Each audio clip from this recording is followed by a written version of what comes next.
Hindi porket single, mapera. Laging sinasabi na wala ka namang asawa, bakit wala kang pera? Makinig ka, baka ito ang sagot sa katanungan mo. Wala silang pera kasi hindi sila madamot.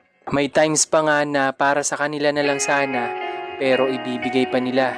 At ito pa, may times pa na sasabihan ka na wala ka namang binubuhay na pamilya, bakit wala kang pera? Makinig ka ulit, baka masagot yung katanungan mo. Yung mga tao na nakakasama nila sa buhay, yun yung nagsisilbing pamilya na sinasabi mo.